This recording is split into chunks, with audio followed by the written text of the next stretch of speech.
ఈ రెండు వాదనలు కూడా మనకు వినిపిస్తున్నాయి. దీనికి సంబంధించి ఎలాంటి నోటీస్ ఇవ్వలేదని నాగార్జున క్లియర్గా చెప్తున్నారు. కేసు కోర్టులో ఉన్నప్పుడు ఇలా కూల్చివేయడం సరికాదు, చట్టాన్ని గౌరవించే పౌరుడిగా కోర్టు నాకు వ్యతిరేకంగా తీర్పు ఇస్తే అప్పుడు తానే దగ్గరుండి కూల్చివేతకు సహకరించేవాడిని. కానీ కోర్టు తనకు అనుకూలంగా ఇచ్చింది, స్టే ఇచ్చింది, చట్ట విరుద్ధంగా కూల్చివేతలు చేశారు, ప్రభుత్వం కూల్చివేతలు కరెక్ట్ కాదు, హైడ్రా చేసిన పని అంటూ నాగార్జున స్పష్టంగా స్పందించారు.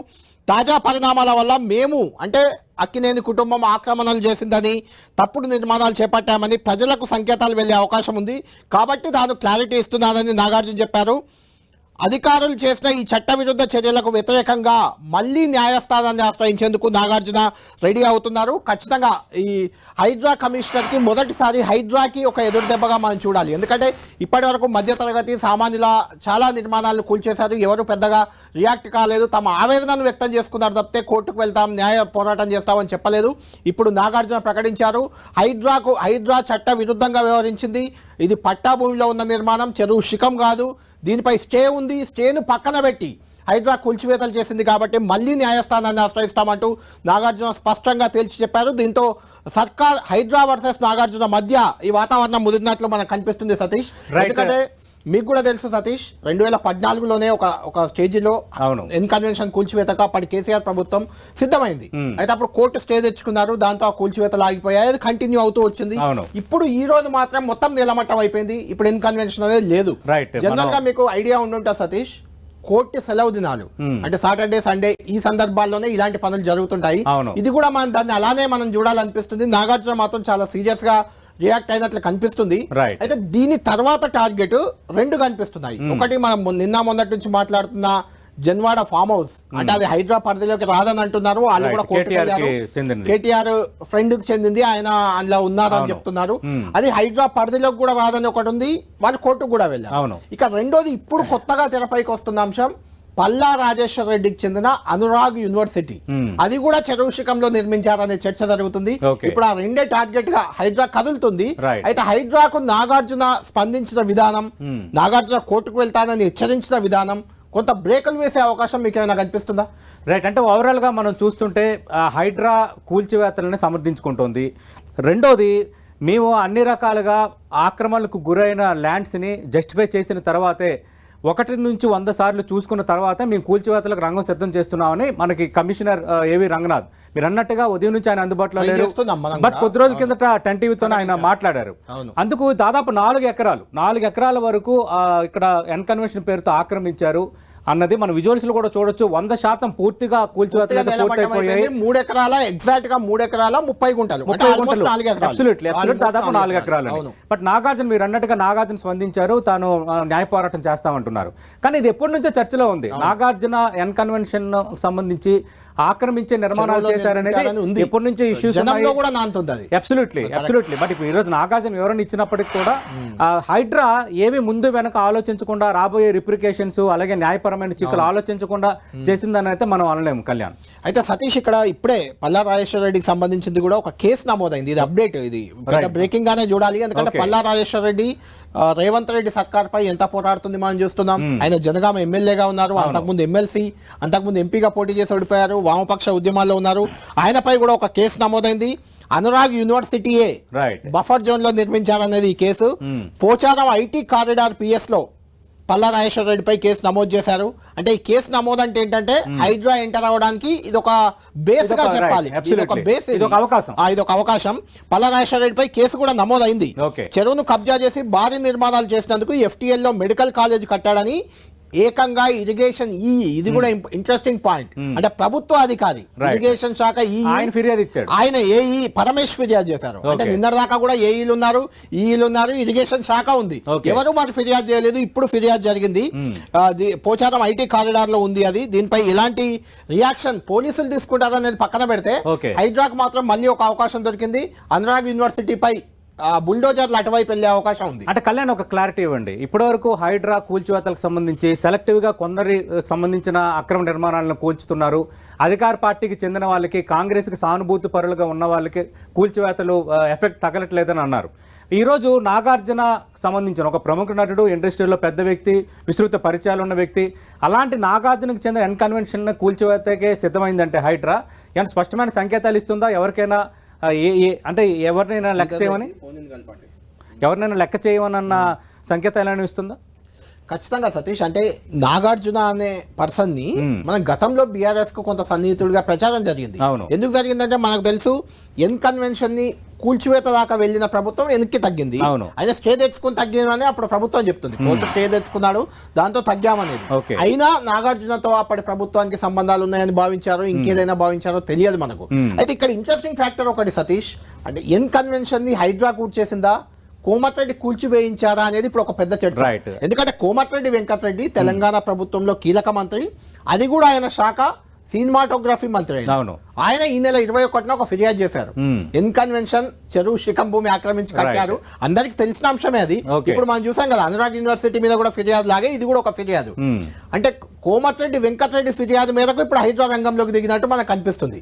21వ తేదీ ఆయన ఫిర్యాదు చేశారు, ఈ రోజు హైడ్రా రంగంలోకి దిగింది. అంటే 3 రోజుల గ్యాప్, కేవలం 3 రోజుల్లోనే రంగంలోకి దిగింది. ఇంకొక ఇంట్రెస్టింగ్ పాయింట్ కోమటిరెడ్డి వెంకటరెడ్డికి సంబంధించి మీకు గుర్తుండే ఉంటుంది, జగన్మోహన్ రెడ్డి అక్కడ అధికారం కోల్పోగానే జగన్మోహన్ రెడ్డి ఇంటి ముందు సెక్యూరిటీ కోసం నిర్మించిన గదులను కూల్చేశారు. Municipality GHMC Khairatabad zonal commission, అది కూడా కోమటిరెడ్డి వెంకటరెడ్డి ఫిర్యాదుతోటే, అంటే ఓరల్ ఆదేశాలతో కూల్చేసినట్లు ప్రచారంలోకి వచ్చింది. అంటే కోమటిరెడ్డి ఆక్రమణ నిర్మాణాలన్నిటికీ ఏమైనా ఇన్ఛార్జ్ గా వ్యవహరిస్తున్నారా, ఆయన కూల్చివేత పనులను ఫోకస్ చేస్తున్నారా, అసలు ఏం జరుగుతుంది అనేది ఒక చర్చ. ఇక నాగార్జున విషయానికి వస్తే, నాగార్జున ఖచ్చితంగా 2 తెలుగు రాష్ట్రాల్లో ఇమేజ్ ఉంది, వాళ్ళ ఫ్యామిలీకి ఉంది, నాగార్జునకే కాదు, అక్కినేని నాగేశ్వరరావు మనకు ఖచ్చితంగా తెలుసు. అటువంటి నాగార్జున మీదే సినిమాటోగ్రఫీ మంత్రి వెంకటరెడ్డి ఫిర్యాదు చేయడం, ఆయన నిర్మాణంపై వెంటనే హైడ్రా రంగంలోకి దిగి కూల్చివేయడం. ఇప్పటిదాకా మీరు అన్నట్లు ఆ వైపు అంటే జన్వాడ వైపు బుల్డోజర్లు వెళ్తున్నాయని, అనురాగ్ యూనివర్సిటీ వైపు వెళ్తున్నాయని, ఇంకేదో వైపు అని అంటున్నారు, కానీ ఇప్పటి వరకు ఇంకా స్టార్ట్ కాలేదు.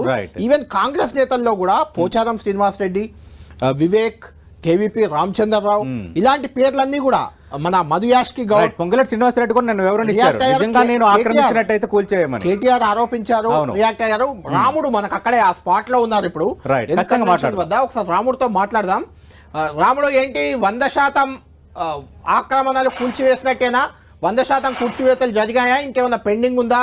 అధికారులు 15 మంది అధికారుల బృందం ఉదయం నుంచి అక్కడే ఉన్నట్టుంది, వాళ్ళు వెళ్ళిపోతున్నారా? నాగార్జున కూడా హైకోర్టుని ఆశ్రయించారు, ఈ నిర్మాణాన్ని కూల్చివేయడం ఇల్లీగల్, ఆల్రెడీ దీనిపై స్టే ఉంది, స్టే ఉన్న నిర్మాణాన్ని మీరు ఎలా కూల్చివేస్తారు అనేది ఒకటి.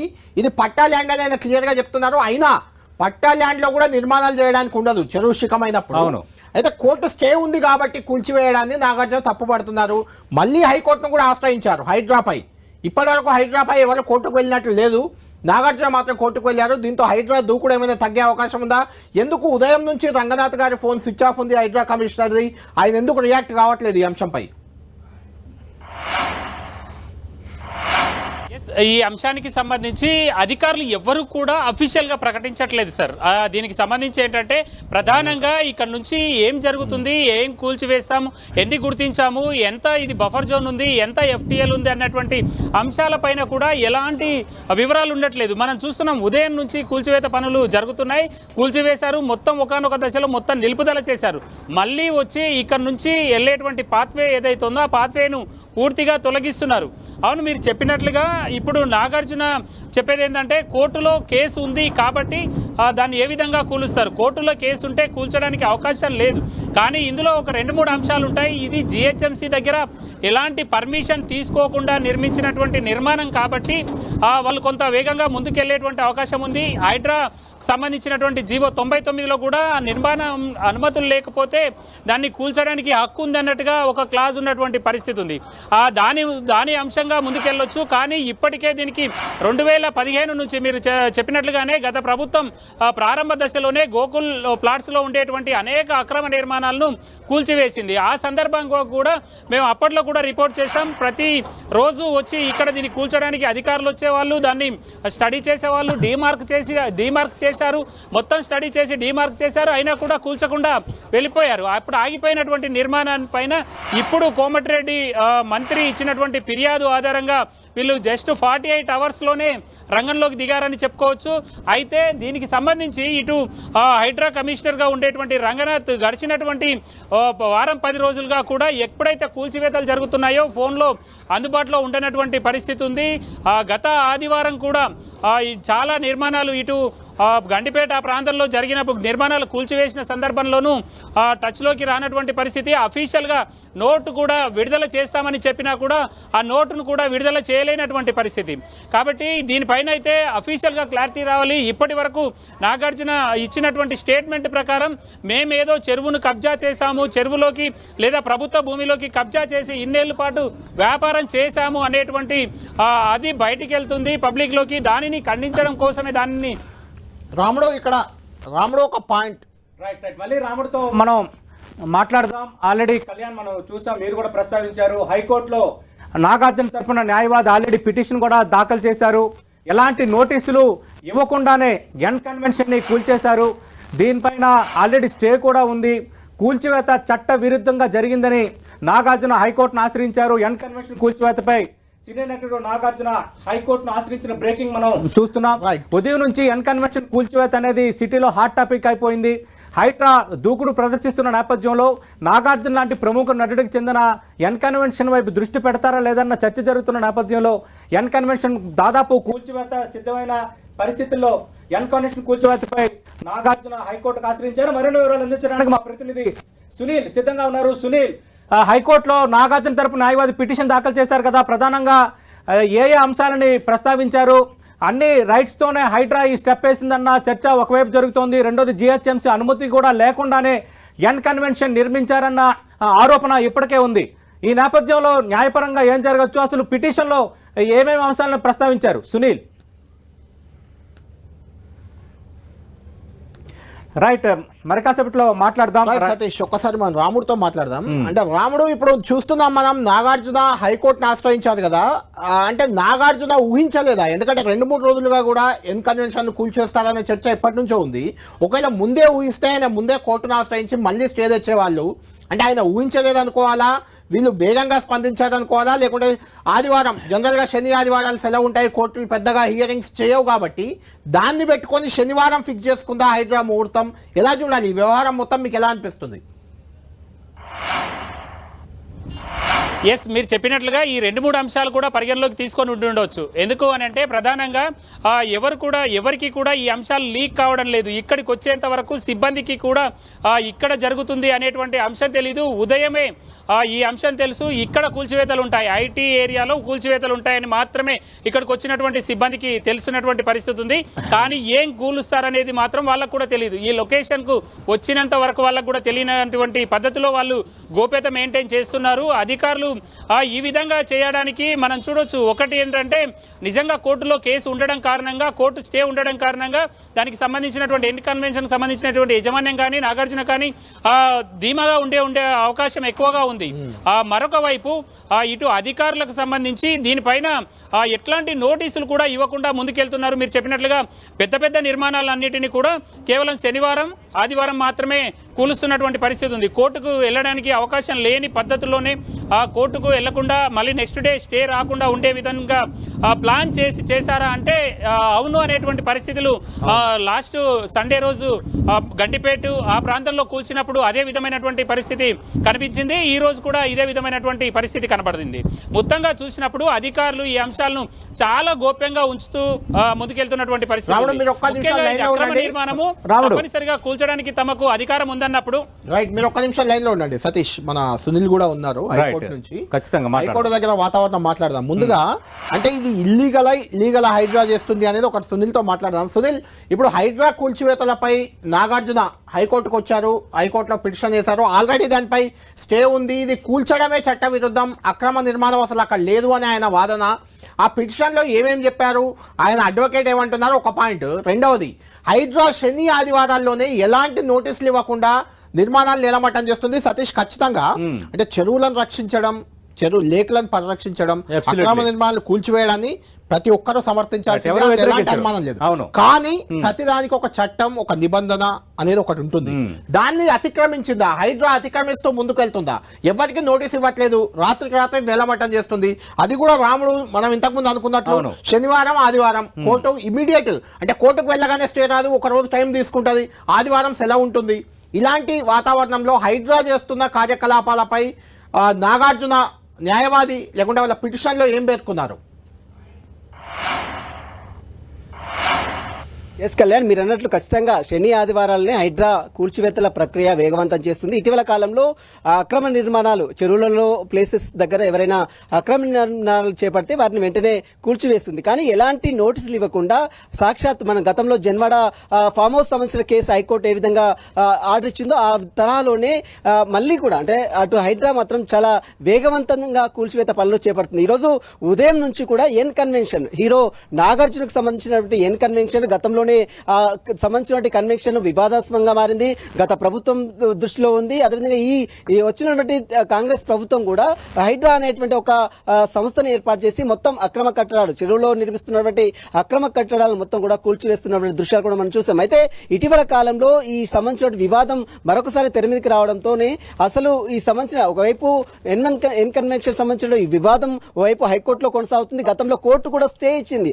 అయినప్పుడు కూడా ఇప్పుడు ఆ భూమికి సంబంధించిన ఇది ఎఫ్టీఎల్ పరిధిలో ఉందంటూ కూడా ఈ రోజు ఉదయం నుంచి కూడా ఎలాంటి నోటీసులు ఇవ్వకుండా హైడ్రా కమిషన్ గా ఉన్నటువంటి రంగనాథ్ ఎలాంటి నోటీసులు ఇవ్వకుండా అక్రమంగా తన కూల్చివేస్తున్నారంటూ కూడా నాగార్జున కొద్దిసేపు క్రితమే హైకోర్టులో పిటిషన్ దాఖలు చేశారు. House motion petition. ఈరోజు కోర్టు లేదు కాబట్టి హౌస్ మోషన్ అంటే ఇంట్లో వేసేటువంటి పిటిషన్ కాబట్టి హౌస్ మోషన్ పిటిషన్ నాగార్జున దాఖలు చేస్తారు. కానీ ఇంకా రిజిస్టర్ పరిధిలోనే ఉంది. ఇంకా రిజిస్టర్ దానికి సంబంధించిన దానిపై కూడా ఎలాంటి నిర్ణయం తీసుకోలేదు. ఒకవేళ నిర్ణయం తీసుకుంటుందే అది ఏ కోర్టుకు బదిలీ అవుతుంది? రోస్టర్ పద్ధతి ద్వారా మరి జస్టిస్ లక్ష్మణ్ బెంచ్ కి బదులవుతుందా? రెవెన్యూ శాఖ చూసేటువంటి వేరే బెంచ్ కి బదులవుతుందా? ఇంకా పూర్తి క్లారిటీ కూడా రాలేదు. కేవలం పిటిషన్ మాత్రమే వేశారు. సునీల్, ఎలాగో కూల్చివేతలు పూర్తయ్యాయి, 100% కూల్చేశారు. అవును. ఆ పిటిషన్ ఇప్పుడు తక్షణమే విచారించదా, ఆ తర్వాత విచారించదా? దానిలో హైడ్రాకి ఏమైనా మొట్టికాయలు వేయచ్చు, ప్రభుత్వాన్ని ఏమైనా తప్పు పట్టవచ్చు తప్పితే ఎన్ కన్వెన్షన్ అయితే నేలమట్టం అయిపోయింది కదా. దాన్ని లీగల్ అంటుందా, ఇల్లీగల్ అంటుందా? నాగార్జున పిటిషన్లో ఏముంది? ఎస్, నాగార్జున ఒకటే చెప్తారు. గతంలో ఈ వివాదం కోర్టులో ఉంది. ఆ భూమి పట్టా భూమి తన ఎక్కడ కూడా చట్టానికి లోబడి మాత్రమే పనిచేస్తాను, చట్టానికి విరుద్ధంగా ఎక్కడ కూడా పనిచేయలేదు. స్టే ఉన్నటువంటి నేపథ్యంలో ఆ భూమిపై ఎలాంటి నోటీసులు ఇవ్వకుండా ఈ రోజు హైడ్రా ఏకపక్షంగా వచ్చి ఏ రకంగా కూల్చివేస్తారు? ఇది ఇల్లీగల్, ఇది చట్టవిరుద్ధం, ఇది కోర్టు ధిక్కరణ, కంటెంట్ ఆఫ్ కోర్టు కింద వస్తుంది. కంటెంట్ ఆఫ్ కోర్టు కింద పరిలోకి తీసుకునే హైడ్రా మీద చర్యలు తీసుకోవాలంటూ కూడా నాగార్జున ఒక పిటిషన్ లో పొందుపరిచారు. మరి ఇప్పటికే మనం చూసాం ఎన్ కన్వెన్షన్ మొత్తం కూడా పూర్తిగా నేలమట్టం చేశారు. హైడ్రా అధికారులు ఉదయం నుంచి కూడా చేపట్టినటువంటి ఈ యొక్క వివాదంలో తన ఫ్యామిలీ మొత్తం కూడా పూర్తిగా పరువు ప్రతిష్టలు తీసే విధంగా హైడ్రా చర్యలు తీసుకుంది. కాబట్టి ఖచ్చితంగా హైడ్రా మీద కంటెంట్ ఆఫ్ కోర్టు కింద చర్యలు తీసుకునే విధంగా చర్యలు తీసుకోవాలంటూ కూడా నాగార్జున తమ పిటిషన్ లో పొందుపరిచారు. నాగార్జున పిటిషన్ లో పొందుపరిచినట్టుగా నిజంగానే ఎన్ కన్వెన్షన్ సంబంధించి దాని జోలికి పోకూడదని నిజంగా స్టే ఉందా? నోటీసులు ఇవ్వకుండా హైడ్రా ఇలాంటి చర్యలకు పాల్పడవచ్చు అన్న అంశం సంబంధించి రేపు పొద్దున కోర్టులో నిలిచే అవకాశం ఉందా? కూల్చివేతకు సంబంధించి ఎలాంటి నోటీసులు ఇవ్వలేదు హైడ్రా. కన్వెన్షన్ కూల్చివేతకు సంబంధించి నాగార్జున నాగార్జున ట్విట్టర్ లో ఈ రోజు ఎన్ కన్వెన్షన్ కూల్చివేతకు సంబంధించిన దానిపై నాగార్జున ట్విట్టర్ ద్వారా తన పూర్తి సందేశాన్ని కూడా పంపించడం జరిగింది. ఎందుకంటే ఎన్ కన్వెన్షన్ సంబంధించిన వివాదం గతంలో కోర్టులో కొనసాగింది. కోర్టు కూడా తనకు ఎక్కడ కూడా వ్యతిరేకంగా తీర్పునివ్వలేదు, తనకు అనుకూలంగా తీర్పిచ్చింది. దాని మీద స్టే కూడా ఉంది ప్రజెంట్. కానీ ఈ స్టే ఉన్న దాన్ని అధికారులు గుర్తుంచుకోకుండా ఏకపక్షంగా హైడ్రా మీద ఎలాంటి తనకు నోటీసులు ఇవ్వకుండా ఈ రోజు తన పరువు ప్రతిష్టలు దెబ్బతీసే విధంగా హైడ్రా కమిషనర్ రంగనాథ్ వ్యవహరించారు. దీనిపై ఖచ్చితంగా కంటెంట్ ఆఫ్ కోర్టు కింద పరిగణలో తీసుకోవాలి, కంటెంట్ ఆఫ్ కోర్టు కింద అధికారులపై చర్యలు తీసుకోవాలంటూ కూడా ఆ నాగార్జున హౌస్ మోషన్ పిటిషన్ కూడా దాఖలు చేశారు. కాబట్టి దానిపై మరి కోర్టు ఈ రోజు విచారణ చేస్తుందా? హౌస్ మోషన్ పిటిషన్ ఇప్పుడు రిజిస్టర్ పరిధిలో ఉంది కాబట్టి ఆ రిజిస్టర్ మరి ఎవరికి అలో చేస్తారు? ఒక కేసు వచ్చిందంటే దాన్ని సర్టెంట్ ఆఫ్ రోస్టర్ పద్ధతి ద్వారా అటు రెవెన్యూ శాఖ చూసేటువంటి వారికా లేదా ఈ రోజు ఉన్నటువంటి వారికి మాత్రమే అలౌట్ చేస్తారు. కానీ రిజిస్టర్ మాత్రం ఇప్పటివరకు ఎలాంటి నిర్ణయం తీసుకోలేదు. ఒకవేళ రిజిస్టర్ నిర్ణయం తీసుకుని ఒకవేళ జడ్జికి ఫార్వర్డ్ చేస్తే మాత్రం ఈ రోజు సాయంత్రం వరకు కూడా పిటిషన్ పై విచారించిన తర్వాత మరి కోర్టు ఎలాంటి నిర్ణయం ప్రకటిస్తుంది దీనికి సంబంధించిన దానిపై కూడా కళ్యాణ్ మనం చూస్తున్నాం. హౌస్ మోషన్ పిటిషన్ అయితే వేశారు, బట్ ఇంకా రిజిస్టర్ అయితే ఇంకా పూర్తిగా దాన్ని అడ్మిట్ చేయలేని పరిస్థితి ఉంది. పాయింట్ ఏంటంటే కూల్చే ముందు lunch motion house motion petition వేస్తే ఆ తక్షణ అవసరంగా ఉండేది, ఏదో ఆర్డర్ వచ్చేది. ఎందుకంటే వీళ్ళు లేట్ చేస్తే కూల్చేస్తారనే ఒకటి ఉండేది. ఆల్రెడీ అది నిలబట్టం అయిపోయింది. కాబట్టి ఇప్పుడు నాగార్జున ఇంటెన్షన్ ఒకటే, హైడ్రా ఇల్లీగల్ గా తన నిర్మాణాన్ని కూల్చివేసింది. హైడ్రా పై కంటెంప్ట్ ఆఫ్ కోర్ట్ అంటే కోర్టు ధిక్కరణ కేసు ఒక రకంగా అది. అంటే స్టే ఉండగా నోటీస్ ఇవ్వకుండా కూల్చేశారు. ఖచ్చితంగా తప్పు చేసింది హైడ్రా అనేది నాగార్జున ప్రెస్ నోట్ లో అదే ఉంది. ఆయన పిటిషన్ కూడా హైకోర్టులో అదే చెప్పబోతుంది. హైకోర్టు ఏ రకంగా రియాక్ట్ అవుతుంది దీని మీద అనేది చాలా ఇంట్రెస్టింగ్ పాయింట్. అయితే ఇక్కడ పొలిటికల్ యాంగిల్ కూడా ఒకటి ఉంది. గతంలో ఎన్ కన్వెన్షన్ ని కూల్చేదాకా వెళ్ళిన గత ప్రభుత్వం ఎందుకు వెనక్కి వచ్చింది? ఇప్పుడు ఈ ప్రభుత్వం సోమేష్ కుమార్ జిహెచ్ఎంసీ కమిషనర్, అవును, ఇప్పుడు ఈ ప్రభుత్వం ఎందుకు హైడ్రాన్ అడ్డు పెట్టి కూల్చేసింది? దీనిపై అసలు బీఆర్ఎస్ నేతలు ఏమనుకుంటున్నారు, బీఆర్ఎస్ పార్టీ ఏమనుకుంటుంది? మనతో శ్రీధర్ రెడ్డి అందుబాటులో ఉన్నారు, ఫోన్ లో అందుబాటులో ఉన్నారు. ఒకసారి మాట్లాడదాం. శ్రీధర్ రెడ్డి గారు, మొత్తానికి మనం ఒక 2-3 రోజుల కింద కూడా ఇదే 10 TV స్టూడియోలోనే మనం మాట్లాడుకున్నాం. ఎన్ కన్వెన్షన్ వైపు హైడ్రా కదులుతుంది, ఖచ్చితంగా ఎన్ కన్వెన్షన్ కూల్చే దిశగా ముందుకు వెళ్తుందన్నారు. మీరు కూడా ఎన్ కన్వెన్షన్ ని కూల్చేయాలని చెప్పారు. అప్పుడు 3 రోజుల క్రితమే మీరు చెప్పారు, ఇప్పుడు కూల్చేశారు. ఓకే, దీన్ని ఎలా చూస్తున్నారు మీరు? గతంలో ఉన్న బీఆర్ఎస్ ప్రభుత్వం చెరువు శిఖంలో ఉన్న దీన్ని కూల్చకుండా ఎందుకు ఆగింది అంటే ఏం చెప్తారు? ఆ రోజు ప్రభుత్వం చేయాల్సినటువంటి పని ప్రభుత్వం చేసింది. ఆయన ఏదో స్టే తెచ్చుకున్నాడని చెప్పారు, మీరే చెప్తున్నారు. అది ఏం జరిగిన తర్వాత విషయం. కానీ ఇవాళ హైడ్రా వచ్చిన తర్వాత నేను మొన్న ఏమన్నానంటే, మీరేదో ఊరవతల పోయి అక్కడెక్కడ కూల్చేస్తున్నారు. ఇది నాగార్జున గారు అని చెప్తారు, చెరువు పక్కనే ఉంది. మరి చెరువు దగ్గరికి ఎన్ కన్వెన్షన్ వచ్చిందా, ఎన్ కన్వెన్షన్ దగ్గరికి చెరువు పోయిందా మనకు తెలియదు. మరి ఎందుకు చర్యలు తీసుకోవట్లేదు అనుకున్నాం. సరే, ఇవాళ వాళ్ళు చర్యలు తీసుకున్నారు.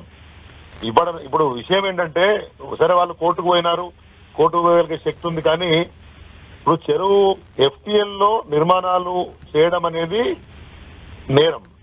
బఫర్ జోన్ లో ఉండటం మూలాన వాళ్ళకు వచ్చే నష్టం ఎంతవరకు అయితే తెలియదు. కానీ ఆ చెరువులను అక్కడ వాళ్ళు అట్లా అడ్డుకోవడం ద్వారా ఇవాళ నగరంలో అనేక చోట ప్రాంతాలు ముంపులకు గురైతే నష్టపోయేది సామాన్య పేదలు, బస్తీలలో ఉన్నటువంటి ప్రజలు. ఈ మురుగు ఇవంతా కూడా చాలా దెబ్బతింటుంది నగరం అనే విషయాన్ని మనం చూసినాం. మరోవైపు హిమాయత్ సాగర్ కానివ్వండి, లేకపోతే మిగతా అవన్నీ గండిపేట కానీ, ఇవన్నీ ఆక్రమణలకు గురి కావడం మూలాన ఎట్లా ఇబ్బందులు ఎదుర్కొంటున్నామో మనం చూసాం. హుస్సేన్ సాగర్ కూడా 29% ఆక్రమణ గురైందని చెప్పేసి మొన్ననే పత్రికల్లో వార్తలు వచ్చినాయి. నేనేమంటున్నా, ఇవాళ హైడ్రా ఈ ఒక్క అంశంతో కాదు, ఇవాళ పత్రికలలో మనం చూసినాము కాంగ్రెస్ పార్టీకి చెందినటువంటి అనేక మంది ప్రముఖ నాయకులు. అందుకని నేను కాంగ్రెస్ పార్టీ కూడా అనట్లేదు, irrespective of the political parties, ఈ పార్టీ ఆ పార్టీ లేకపోతే పార్టీలకు సంబంధం లేకుండా బ్యూరోక్రాట్స్ అయి ఉండొచ్చు, బిజినెస్ మెన్ అయి ఉండొచ్చు, పేదవాళ్లకు దెబ్బ తగిలే విధంగా ఎక్కడైతే చెరువు శిఖాలు ఆక్రమించుకొని FTL పరిధిలలో, తర్వాత బఫర్ జోన్లలో వాళ్ళకు ఉన్నటువంటి ఒక పలుకుబడిని ఉపయోగించి సౌధాలు నిర్మించుకున్నారో వాటిని ఇవెట్ల నిలమట్టం చేస్తున్నారో వాటిని నిలమట్టం చేయాల్సిందే, చెరువులను పరిరక్షించాల్సిందే. అదే కాదు, ఇప్పుడు ఇది ఇనుక ఇవాళ మార్నింగ్ నేను చూశాను ఇక్కడ ట్వీట్ ఎవరితో, ఇంపార్టెంట్ హ్యాండిల్ నుంచి 2.1 ఎకరము 2 ఎకరాల 10 గుంటలో ఏమో ఇది చెరువు FTL లో ఉందని, ఎకరం పైన బఫర్ జోన్ లో ఉందని ఏదో రాశారు. నెంబర్స్ ఏమన్నా అయి ఉండొచ్చు కాక.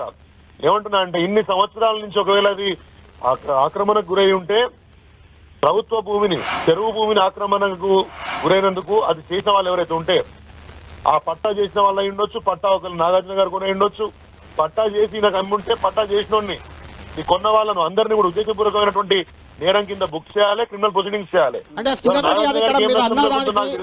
రెడ్డి గారు, మీరు 10 ఏళ్లుగా ఏం చేశారు అనే ఒక ప్రశ్న ఉత్పన్నం అవుతుంది. మీరు అన్నదానికే నేను మీకు 10 ఏళ్ల నుంచి గుర్తించలేకపోయారా ఇది చెరువు శిఖం అని? మీరు మర్చిపోయారా? జిహెచ్ఎంసీ అనుమతి కూడా లేదనేది క్లియర్ కట్ అర్థమవుతుంది. That's what I am saying Satish గారు. 10 ఏళ్లుగా మేము హైదరాబాద్ నగరంలో చెరువుల విషయంలో FTLs ఫిక్స్ చేసాం. మీకు బాగా గుర్తుంటే మీరు వార్త తీయండి, మన రికార్డు FTLs ఫిక్స్ చేసినాము. ఎంక్రోచ్మెంట్ ఫర్దర్ కాకుండా అనేక చోట కంచెలు నిర్మించినారు, అనేకమైనటువంటి చెరువుల దగ్గర వాచ్ టవర్లు కూడా నిర్మించినారు. కొన్ని చోట్ల లీగల్ ఇష్యూస్ వల్ల అప్పుడు అధికారులు వెనక ముందుకు పోతుండొచ్చు, కానీ ఆ రోజు ప్రభుత్వ ఉద్దేశం కూడా చెరువుల పరిరక్షణే. అందుకని HMDA లేక్స్ విభాగాన్ని పటిష్టపరిచినారు, వాటి ఏరియాలను సుందరీకరించినారు. అది అయిపోయింది. ఇవాళ రేవంత్ రెడ్డి గారి ప్రభుత్వం ఉంది.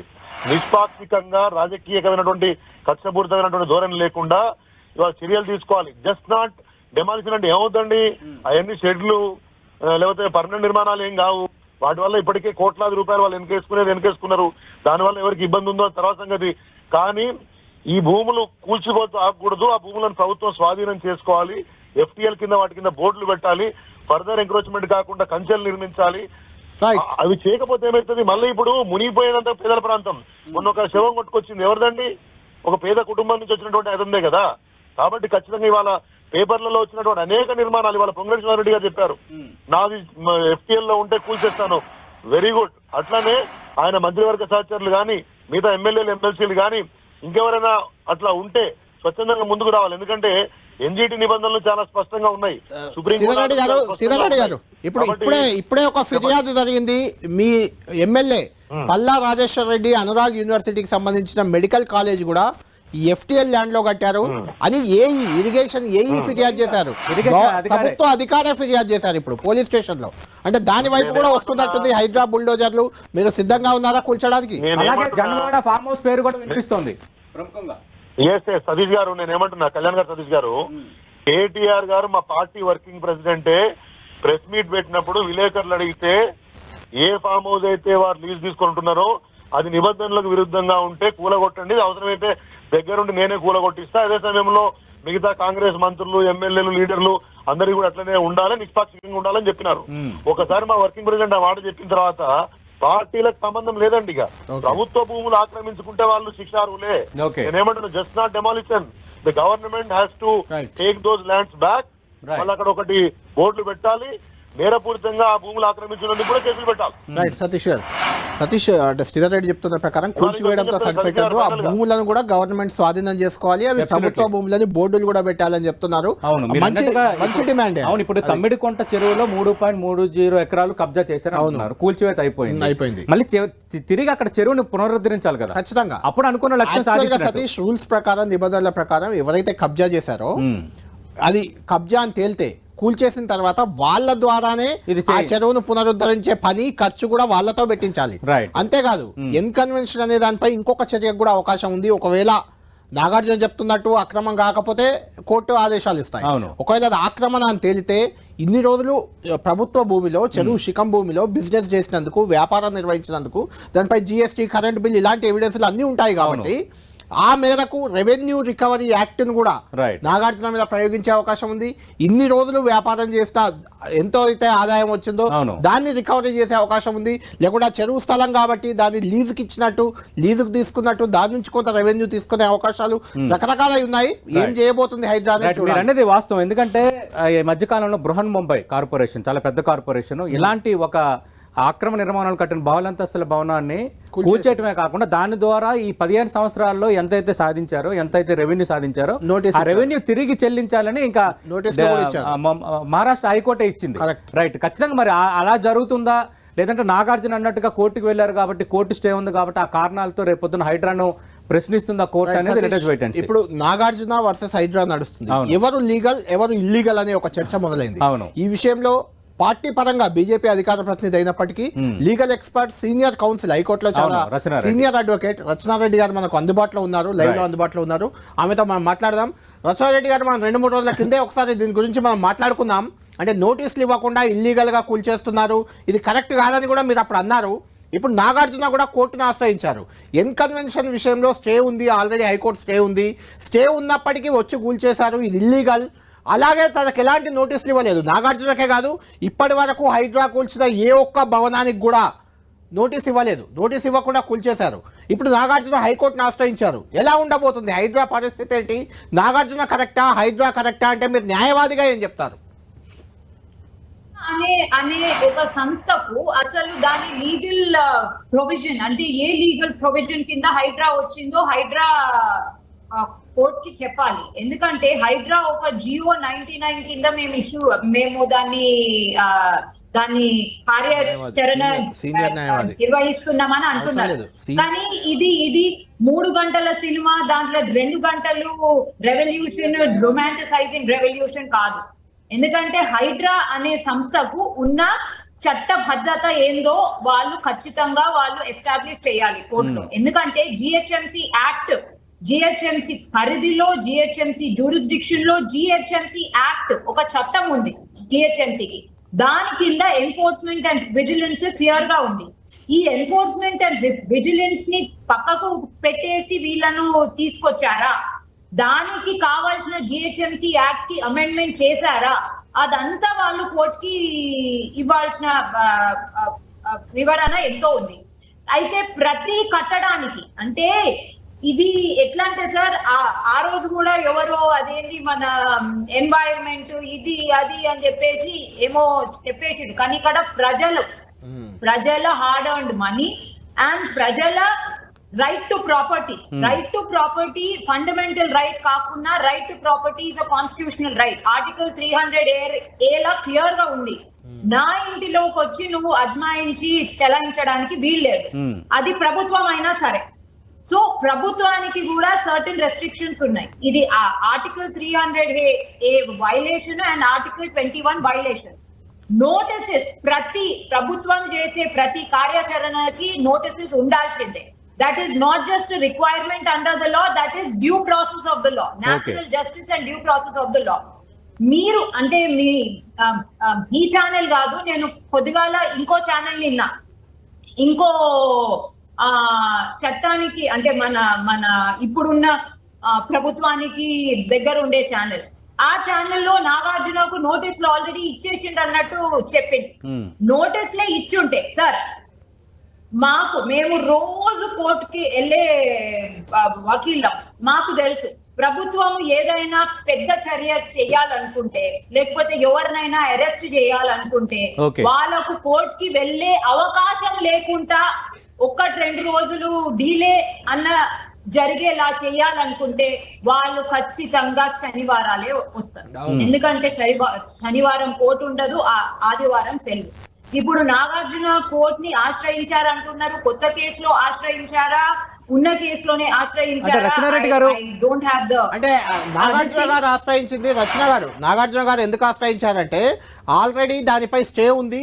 స్టేను అతిక్రమించి హైడ్రా కంటెంప్ట్ ఆఫ్ కోర్ట్ కింద నా నిర్మాణాన్ని కూల్చేసిందని ఆశ్రయించారు. ఇప్పుడు స్టేట్ తీసుకునే ప్రతి యాక్షన్ కి రియాక్షన్ ఉంటది సార్.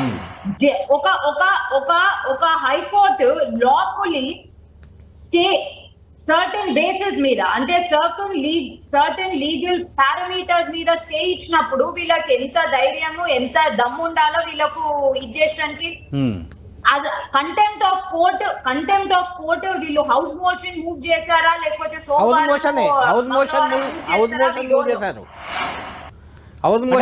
రచనారెడ్డి గారు హౌస్ మోషన్ మూవ్ చేశారు మీరు అంటున్నారు కదా, శనివారం ఆదివారం చూసుకుని చేస్తున్నారని. మరి ఈ రోజు హౌస్ మోషన్ మూవ్ చేశారు కాబట్టి వెంటనే కోర్టు తీసుకునే పరిస్థితి ఉంటుందా? ఈ రోజే దానికి సంబంధించి క్లియర్ గా ఆర్డర్ ఇచ్చే అవకాశం ఏమైనా ఉంటుందా? హౌస్ మోషన్ అది కూడా కంటెంప్ట్ ఆఫ్ కోర్ట్ కి హౌస్ మోషన్ కష్టం అండి. అంటే లైక్ కోర్టు దాన్ని అంగీకరిస్తుందా లేదా అది ఫస్ట్ చూడాలి. కానీ contempt of court house motion in contempt of court, not even in writ petition, ఎందుకంటే డెమాలిషన్ ఆల్రెడీ జరిగిపోయింది కాబట్టి ఒకవేళ ఆనరబుల్ హైకోర్ట్ తీసుకుంటే చాలా మంచిది. ఎందుకంటే ఇటువంటి ఇష్టం వచ్చినట్టు అజమాయిషి చెలాయించడానికి వీలు కాదు. అంటే అల్టిమేట్ గా మీరు హైడ్రా ఇల్లీగల్ గా వెళ్తుందని మీకు ఏమైనా అనిపిస్తుందా? ఒక న్యాయవాదిగా చెప్పండి, మీరు బీజేపీ నాయకురాలుగా కాదు. అంటే ఇప్పటి వరకు ఎలాంటి కూల్చివేతలకి నోటీసులు ఇవ్వలేదు హైడ్రా ఒక రొమాంటిసైజ్డ్ రెవల్యూషనరీ మోడ్ లో సినిమాలో చూపెడతారు చూడు, ఇష్టం వచ్చినట్టు వెళ్ళిపోయి ఇక్కడ న్యాయం చేసేస్తున్నాము, అక్కడ ధర్మాన్ని స్థాపించేస్తున్నాము లాగా వెళ్తుంది. హైడ్రా పెద్దవాళ్ళు బడాబాబులు అనే పేరుతోని చిన్న వాళ్ళను టార్గెట్ చేస్తుంది. సో ఇక్కడ నాగార్జునను బడాబాబు అంటారా, పెద్దవాళ్ళు అంటారా, చిన్న వాళ్ళు అంటారా, అది నాకు అనవసరం. కానీ లీగల్ చట్టబద్ధత, హైడ్రాకు ఉన్న చట్టబద్ధత ఏంది అది వాళ్ళు చెప్పాలి, అది వాళ్ళు కోర్టులో ప్రూవ్ చేయాలి. నాకు ప్రూవ్ చేయవలసిన అవసరం లేదు, ఎందుకంటే హైడ్రా ఒక జియో కింద వచ్చింది. ఆల్రెడీ జిహెచ్ఎంసి చట్టంలోనే ఒక ఎన్ఫోర్స్మెంట్ డిపార్ట్మెంట్ ఉంది. ఈ హైడ్రా ఆ ఎన్ఫోర్స్మెంట్ డిపార్ట్మెంట్ స్థానంలో వస్తే మళ్ళా జిహెచ్ఎంసి చట్టానికి జరగాల్సిన లెజిస్లేటివ్ అమెండ్మెంట్ ఎప్పుడు జరిగింది అది బయట పెట్టాలి. హైడ్రా ఏ పవర్స్ కింద ఇష్టం వచ్చినట్టు కూల్ చేస్తుంది. నోటీసులు ఖచ్చితంగా ఇవ్వాల్సిందే సార్. ఎవ్వరు అంటే మీరు ప్రభుత్వం మన ఇంటికి అడుగు పెట్టరాదు తెలుసా, అంత మనకు రాజ్యాంగం అన్ని హక్కులు ఇచ్చింది. అంటే రచనారెడ్డి గారు అన్కన్వెన్షన్ అనేది అక్రమ నిర్మాణం అంటున్నారు, జిహెచ్ఎంసీ అనుమతులు లేవంటున్నారు. అయినప్పటికీ కూడా నోటీసులు ఖచ్చితంగా ఇవ్వాల్సిందేనా? అక్రమ నిర్మాణము అది ఆధారాలతో నిదర్శనం కావాలి. Let them prove it. Prove అయిన తర్వాత ఆ ప్రూవ్ ఎప్పుడైతుంది, వీళ్ళు ఇట్లా కూల్ చేస్తే ప్రూవ్ కాదు. ప్రూవ్ ఎప్పుడైతుంది, ఎన్కన్వెన్షన్ ఎక్కడ ఉంది దాన్ని సర్వే చేయండి. దాని తర్వాత నాగార్జునకు లేకపోతే ఎన్కన్వెన్షన్ సిగ్నేటరీ ఎవరు ఉన్నారో వాళ్ళకు నోటీసులు ఇవ్వండి, వాళ్ళను ప్రశ్నించి ఒక speaking order, detailed speaking order, ఈ ప్రొవిజన్స్ కింద మీరు ఇన్ని ఎకరాలు ఎంక్రోచ్ చేసిండ్రు, ఇది ఎఫ్టిఎల్ భూమిలో మీరు ఎంక్రోచ్ చేశారు కాబట్టి మీ అక్రమ కట్టడాన్ని కూల్చివేస్తున్నాము, మీరన్నా కూల్చేయండి. అది ఆ ఆపర్చునిటీ ఎప్పుడైనా ఇస్తారు. మీరన్నా కూల్ చేసుకోండి, మీరు ప్రైవేట్ సిటిజన్ గా మీరు డెమాలిషన్ స్క్వాడ్ ని పిలిచి మీరు కూల్ చేసుకోండి, లేకపోతే 15 రోజుల లోపు మేము కూల్ చేస్తాము అనే అవకాశము ఖచ్చితంగా ఇస్తారు. చిన్న రేకుల షెడ్ నుంచి ఎన్కన్వెన్షన్ దాకా అదే చట్టం ఫాలో అవుతారు. సో హైడ్రా దూకుడు, హైడ్రా ఇది, హైడ్రా అది అంటున్నారు. ఏం జరగచ్చు మీ అంచనా ఏంటి? కోర్టులో ఏం జరగచ్చు? ఈ వ్యవహారం ఎక్కడి వరకు వెళ్ళొచ్చు? హైడ్రా ఎంటిటీని ఫస్ట్ టైం నాగార్జున, ఎందుకంటే చాలా అక్రమ నిర్మాణాలు కూల్చివేతలు జరిగినప్పటికీ ఎవరు కోర్టు ఆశ్రయించలేదు, కానీ నాగార్జున హైకోర్టులో ఈ రోజు పద్ధతిని ప్రశ్నించాల్సిందే. నాగార్జున ప్రశ్నిస్తారా, నాగార్జున వకీల్ ప్రశ్నిస్తారా? హైడ్రా చట్టబద్ధత ఏంటి? ఎందుకంటే ఎవరో వచ్చి నా ఇల్లుని కూల్చేస్తే నేనెందుకు ఊరుకుంటాను? అది గవర్నమెంట్ అయినా సరే ఆ గవర్నమెంట్ కి ఆ చట్టబద్ధత ఉందా? ఎందుకంటే ఒక చట్టం జియో అనేది మాకు హైరార్కీ ఆఫ్ ఎనాక్ట్మెంట్స్ ఉంటాయండి. ఆ హైరార్కీలో చట్టం ఎక్కడ ఉంటది, యాక్ట్ ఎక్కడ ఉంటది, జియో ఎక్కడ ఉంటది? అన్నిటికన్నా కింద జియో ఉంటది. ఓకే, ఆ జియో ప్రాతిపదికన మేము చేస్తున్నామంటే అది చెల్లదు. ఓకే, ఆ జియో ప్రాతిపదికన మీరు ఎస్టాబ్లిష్ అయ్యి దాన్ని అమెండ్మెంట్ రూపంగా మీరు చట్టాల్లోకి తీసుకొచ్చారా లేదా? ఇదంతా అవసరం లేదు. ఇదంతా లీగల్ ఎక్స్పర్ట్స్ ఇదంతా చెప్తారు, మేము చేసే పని మేము చేస్తాము అని చెప్పేసి ఆ రోజు ఇంకో ఒక యాక్టివిస్ట్ మాట్లాడింది. అది కాదు. భారతదేశం ఒక constitutional democracy. Government and departments, organizations, corporations, Hydraa ఇంకో ఏ అంటే రచన గారు ఇక్కడ ఇంకొకటి ఫైనల్ గా మీరు చెప్పండి. రచన గారు ఫైనల్ గా చెప్పండి, మీరు మల్లన్న సాగర్, కొండపోచమ్మ ఇలాంటి చాలా అంశాలపై ప్రజల పక్షాన పోరాడిన న్యాయవాది. అంటే చాలా మంది గుర్తుండే ఉంటుంది అది. ఇప్పుడు కూడా హైడ్రా అనేది మీరే చెప్తున్నారు సామాన్య ప్రజలను ఇబ్బంది పెడుతుంది, చాలా మందిని బడాబాబుల పేరు చెప్పి సామాన్యుల వైపు వెళ్తుంది, హైడ్రా ఇబ్బందుల పాలవుతున్నారని చెప్తున్నారు. ఆ రకంగా మీకు మీరుగా హైడ్రా చట్టబద్ధతను ప్రశ్నిస్తూ ఏమైనా కోర్టును ఆశ్రయించే అవకాశం ఉందా? కోర్టులో పోరాడే అవకాశం ఉందా? మీరు ఒక బీజేపీ అధికార ప్రతినిధిగా కూడా ఉన్నారు కాబట్టి అది చూడాలండి. అంటే లైక్ ఇఫ్ నేను బీజేపీ అధికార ప్రతినిధినే కాదు, ఒక అడ్వకేట్ గా నాకు క్లయింట్ వస్తే నేను ఖచ్చితంగా దాని గురించి ఆలోచిస్తాను. But as of now I cannot say anything. కానీ ఏ కేసులోనైనా ఈ హైడ్రాకు ఇప్పుడు వచ్చే, అంటే నేను ఇది ఫ్రీ లీగల్ అడ్వైజ్ అనుకోండి, ఏమని అనుకోండి, కానీ హైడ్రాకు ఇప్పుడు వచ్చే పెద్ద ప్రశ్న హైడ్రా చట్టబద్ధత ఏమిటి? జిహెచ్ఎంసి పరిధిలో ఉందా? పరిధిలో రావడానికి కంప్లీట్ చేసిన ప్రణాళిక ఏంటి? జిహెచ్ఎంసి లోకి అమెండ్మెంట్ గా మారి మర్జ్ అయిపోయిందా? అది హైడ్రా ప్రూవ్ చేసుకోవాలి. లేకపోతే ఇష్టం వచ్చినట్టు ఇలా ఇది చేయడానికి వీల్లేదు. థ్యాంక్ యూ రచనారెడ్డి గారు. Thank you Satish. మనం చెప్పినట్టు ఇప్పుడు రచనారెడ్డి గారు కొత్త ప్రశ్నలు లేవనెత్తారు. అంటే నాగార్జున హైకోర్టులో వేసిన పిటిషన్ బట్టి, రచనారెడ్డిని బట్టి అసలు హైడ్రాకున్న చట్టబద్ధత ఏంది అనే ఒక కొత్త ప్రశ్న ఇప్పుడు ఉత్పన్నమైంది. ఇప్పటివరకు హైడ్రాను ఎవరు ప్రశ్నించలేదు. నాగార్జున మొదటిసారి ప్రశ్నిస్తూ కోర్టుకెళ్లారు. రచనారెడ్డి కూడా చాలా సీనియర్ కౌన్సిల్ ఆమె హైకోర్టులో, ఆమెకు అపార పరిజ్ఞానం ఉంది న్యాయంపై.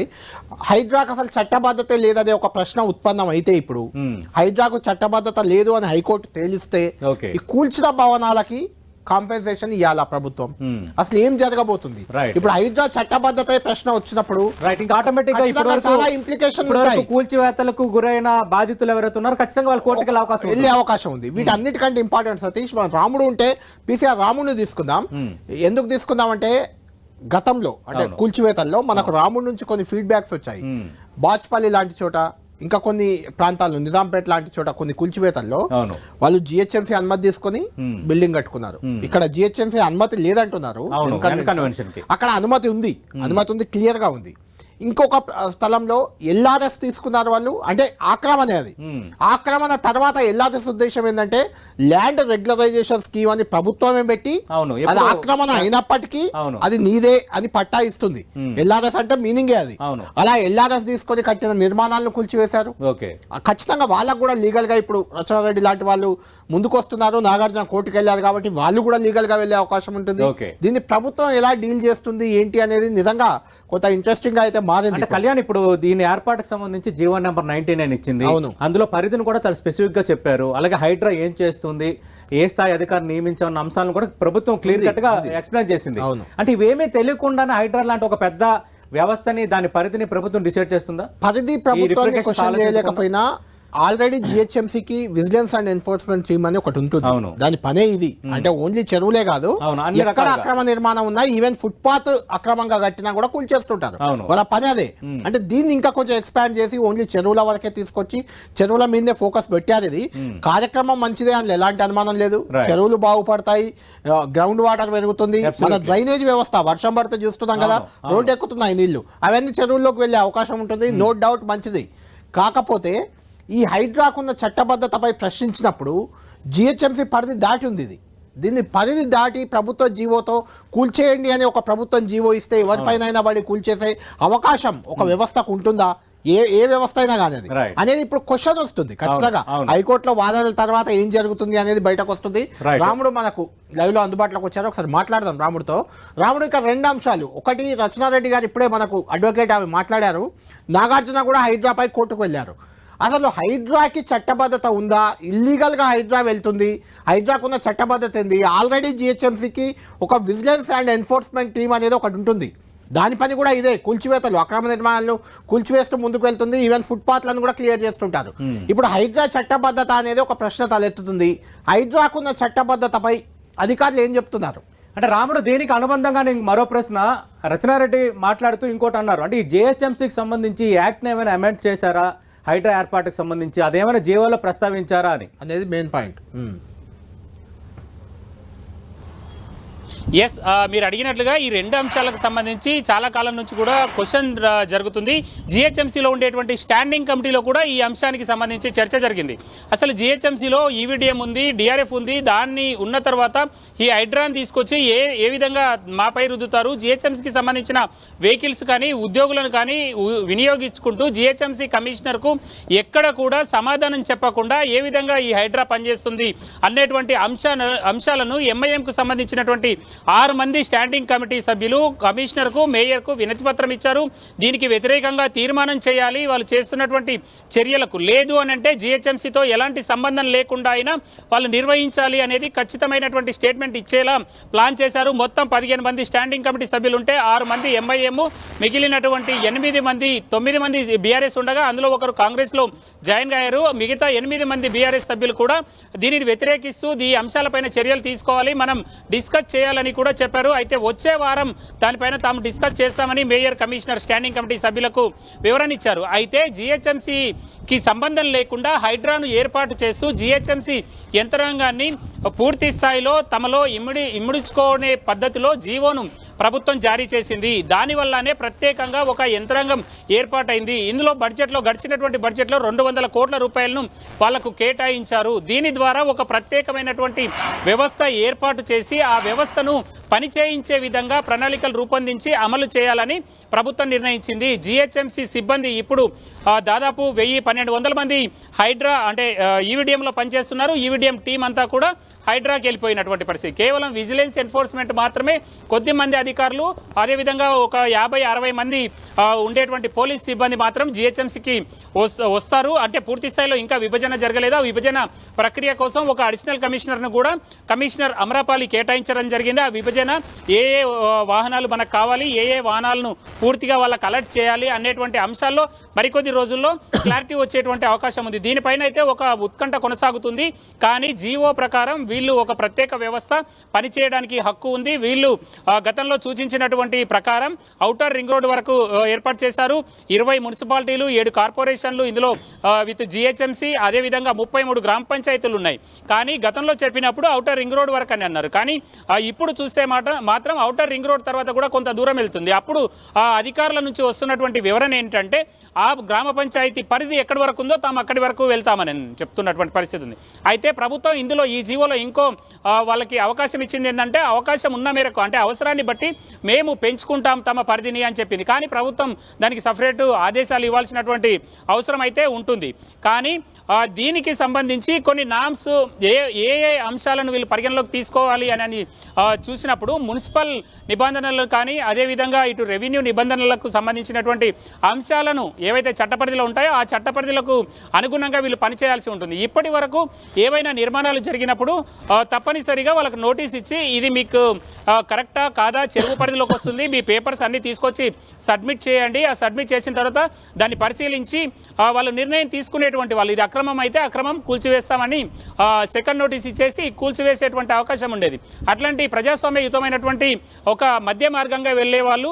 కానీ కొన్ని సందర్భాల్లో చూస్తే ఈ నోటీసును ఆధారం చేసుకొని వాళ్ళు స్టేలు తెచ్చుకుంటున్నారు, దాని నిర్మాణాలు కొనసాగిస్తున్నారు అనేది వస్తుంది. ఆ స్టేలో కూడా చాలా విధమైనటువంటి అంశాలు ఉంటాయి.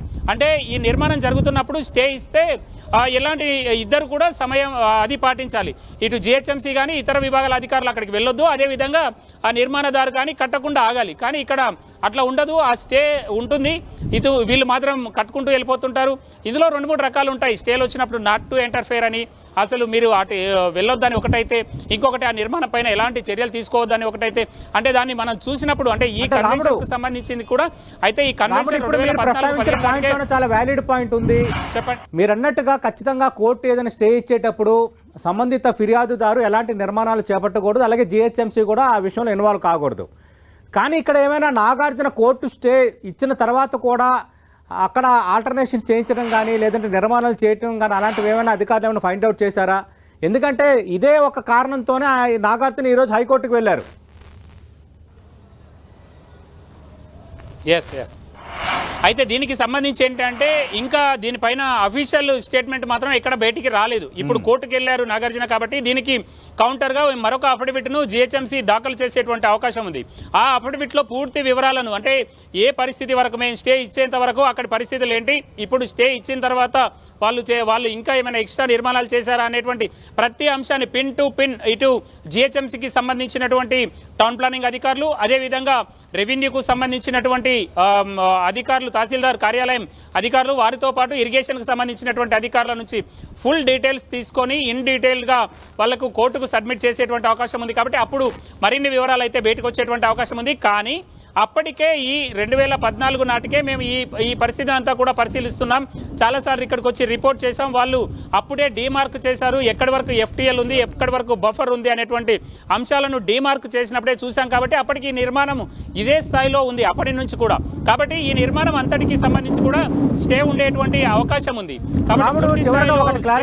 అవకాశం ఉంది. ఇప్పుడు అధికారులు చివరిగా ఒక క్లారిటీ ఇవ్వండి. అంటే హైడ్రా ఏర్పాటుకు సంబంధించి ఇచ్చిన జీవో 99లో మీరెందాక ప్రస్తావించారు అంటే పరిధిని వాళ్ళు పెంచుకోవచ్చు అని. ఇక్కడ ఒక చర్చ జరుగుతుంది ఏంటంటే జీవో 111 పరిధిలో కూడా హైడ్రాకు విస్తరిస్తారు, దాని ద్వారా కొన్ని టార్గెట్స్ రీచ్ అయ్యే అవకాశం ఉందని ఒక చర్చ బయట జరుగుతోంది. నిజంగా ఇప్పుడు హైడ్రా తనకు తాను నిర్ణయం తీసుకోవచ్చా తన పరిధిని పెంచుకోవడానికి, లేదంటే మళ్ళీ ప్రభుత్వం స్పెషల్గా దానికి సంబంధించి అమెండ్మెంట్ తేవడం కానీ లేదంటే నిర్ణయం తీసుకోవాలి? ఇక్కడ పాయింట్ హైడ్రా పరిధి పెంచాలంటే ఖచ్చితంగా ప్రభుత్వం మళ్ళీ జీవో ఇవ్వాల్సిందే. హైడ్రా పరిధిని హైడ్రా పెంచుకోదు, ఖచ్చితంగా హైడ్రా పరిధి పెంచాలంటే ప్రభుత్వం నిర్ణయం తీసుకోవాలి. రాముడు రైట్? రాముడు ఎస్, మీరు చెప్పింది ఎగ్జాక్ట్ గా కళ్యాణ్. ఎందుకంటే ప్రభుత్వం జీవో ఇచ్చినప్పుడు మాత్రమే దాని పరిధిని పెంచడానికి వీలుంటుంది. దాన్ని కూడా స్టడీ చేసి నిబంధనలు ఇటు కలెక్టర్ నుంచి కానీ ఇతర విభాగాల నుంచి కానీ సేకరించిన తర్వాత చేయొచ్చు. కానీ ఓఆర్ఆర్ పరిధి వరకు అని చెప్పినప్పటికీ 111 పరిధి కూడా చాలా వరకు ఓఆర్ఆర్ కొన్ని ఇన్సైడ్ సంబంధించినటువంటి ప్రాంతాలకు సంబంధించినటువంటి ఓఆర్ఆర్ పక్కన 2 కిలోమీటర్లు ఓఆర్ఆర్ వరకు కూడా ఇది ఉంటుంది, ఏది 111 జీవోకు సంబంధించి. కాబట్టి దీనికి ఎక్కడ కూడా 111 సంబంధం లేదు అని చెప్పడానికి లేదు. వాళ్ళు ఫిక్స్ చేసిన బౌండరీస్ ఏవైతే గ్రామ పంచాయతీలు కానీ మున్సిపాలిటీలు కానీ కార్పొరేషన్లు కానీ ఉన్నాయో వాటి బౌండరీ వరకు అని ప్రాథమికంగా తెలుస్తుంది. అక్కడి వరకు వీళ్ళకి వెళ్ళడానికి అవకాశం ఉంది. మొదట్లో డ్రాఫ్ట్ తయారు చేసినటువంటి ప్రకాష్ రెడ్డి ఐపీఎస్ కూడా ఇవే అంశాలను చేస్తూ ఫైనలైజ్ చేయడం జరిగింది. ఎక్కడెక్కడ బౌండరీస్ ఉన్నాయో ఆ బౌండరీస్ వరకు వీళ్ళు ప్రజెంట్ వెళ్ళడానికి అవకాశం ఉంది. పెంచాలి అంటే మాత్రం కళ్యాణ్ ఇప్పుడు చాలా వ్యాలిడ్ పాయింట్ మీరు ఇందాక ప్రారంభంలో ప్రస్తావించారు. ప్రస్తావించారు. జియో 111 వైపు కూడా వెళ్ళే అవకాశం ఉంది అని. ఇప్పుడు రాముడు చెప్పిన ఈ చివరి పాయింట్లో చాలా కీలకంగా ఉంది. అంటే పరిధి ఇంకెంతవరకైనా వెళ్తుందా, లేదంటే ఇప్పుడు ప్రస్తావించిన ఓఆర్ఆర్ కానీ లేదంటే RRR పరిధికి సంబంధించి ఇదేమైనా అడ్జసెంట్గా ఉందా? ఖచ్చితంగా. అంటే రాముడు చెప్పినా ఎవరు చెప్పినా అది 111 పరిధిలోకి వెళ్ళినా కూడా అక్కడ కూడా చెరువులు, కాలువలు, కుంటలు, వీటి చెరువు శిఖం భూములు అంటాం జనరల్ గా, బఫర్ జోన్ అంటాం, దాన్ని FTL ఫుల్ ట్యాంక్ లెవెల్ అంటాం, రకరకాల పేర్లతో. ఆ చెరువులు ఉన్నప్పుడు మాత్రమే 111 లో కూడా వీళ్ళ పరిధి వస్తుంది. ఒకవేళ విస్తరించిన 111 లో 111 అంటే 111 జీవోలో ఉన్న నిబంధనల ప్రకారం అక్కడ పర్మనెంట్ నిర్మాణంలో ఎక్కడా వేయొద్దు. చెరువు ఉన్నా లేకపోయినా, శిఖం ఉన్నా లేకపోయినా అనేది.